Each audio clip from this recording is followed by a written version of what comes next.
Еуропа туризмі жылдың алғашқы жартысында жоғары тұрақтылық көрсетті. Әлемдегі экономикалық және геосаяси белгісіздік күшейгеніне қарамастан, халықаралық туристер саны 5%-ға артты. Еуропалық туристік комиссияның соңғы 90-дық есебіне сәйкес, құрлық бойынша қонақ үйлердегі түнеу саны да шамамен 5%-ға өсті.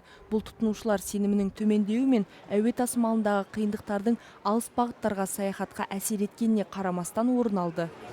Аймақтағы негізгі өсімді оңтүстік Еуропа мен жерорта теңізі елдері қамтамасыз етті. Грекияда туристер саны 38%-ға өсіп, ең жоғары көрсеткішке жетті. Одан кейін Италия мен Мальтада да екі таңбалы айтарлықтай өсім байқалды.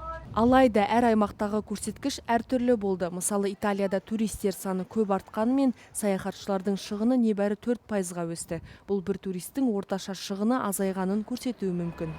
Бұл өсімге қарамастан кейбір бағыттар жыл басында қиындықтарға тап болды. Таяу шығыстағы қақтығыстар жақын орналасуына байланысты саяхатшылардың қызығушылығы төмендеп, Кипрде туристер саны 18%-ға азайды, ал Түркияда бұл көрсеткіш 2%-ға төмендеді.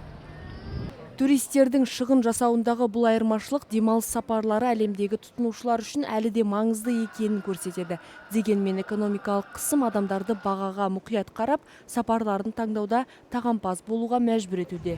Сондықтан қолжетімді баға ұсынатын, қауіпсіздік пен икемді саяхат мүмкіндіктерін қамтамасыз ететін бағыттар сұранысты көбірек тарта алады. Миллиондаған саяхатшы жаздың ыстық әрі қымбат кезеңінің орнына қыркүйек сияқты салқындау және қолжетімді маусым айларына сапарларын ауыстырып жатыр.